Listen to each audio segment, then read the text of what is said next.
சரண் Krishna YouTube சேனலுக்கு உங்களை அன்புடன் வரவேற்கின்றேன். வரக்கூடிய சனிக்கிழமை சனி மகா பிரதோஷம். இந்த 1 மணி நேரத்தை மட்டும் தவறவே விட்டுறாதீங்க. ரொம்பவே அதீத சக்தி வாய்ந்த நேரம். அந்த சக்தி வாய்ந்த நேரம் என்ன? இந்த நாள்ல நம்ம என்னென்ன வழிபாடுகள் செய்தா என்னென்ன பலன்கள் கிடைக்கும் அப்படிங்கிறத பத்தி தான் இந்த வீடியோல நம்ம தெளிவா பார்க்க போறோம். அதற்கு வீடியோவை ஸ்கிப் பண்ணாம ஃபுல்லா பாருங்க. இந்த சனி மகா பிரதோஷத்துல ஒரு சிறப்புகள் இருக்கின்றது. என்னென்ன சிறப்புகள் அப்படின்னு பார்த்தீங்கன்னா, திரியோதிதி சித்த யோகம் இருக்கின்றது. அனுஷ நட்சத்திரம் சேர்ந்து வருகின்றது.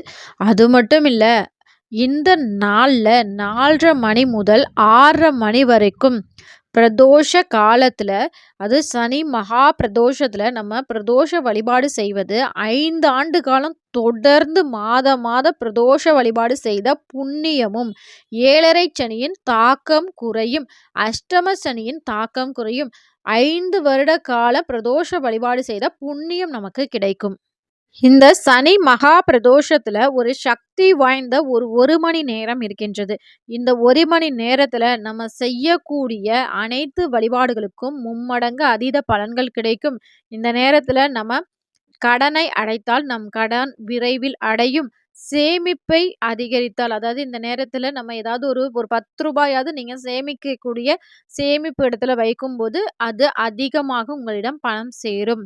அது ஏன் இந்த 1 மணி நேரம்? ஃபர்ஸ்ட் அந்த 1 மணி நேரம் என்ன அப்படிங்கிறத பார்த்துடலாம்.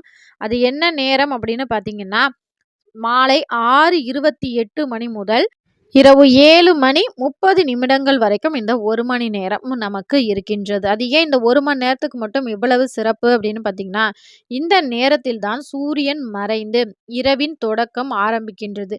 ஷார்ட்ஸில் என்னால் இவ்வளோ தான் சொல்ல முடிஞ்சது. ஃபுல் வீடியோ லிங்க் கீழே உள்ள ப்ளே பட்டனில் இருக்குது. கட்டாயம் பாருங்கள். அது உங்களுக்கு பயனுள்ளதாக இருக்கும். நன்றி, வணக்கம்.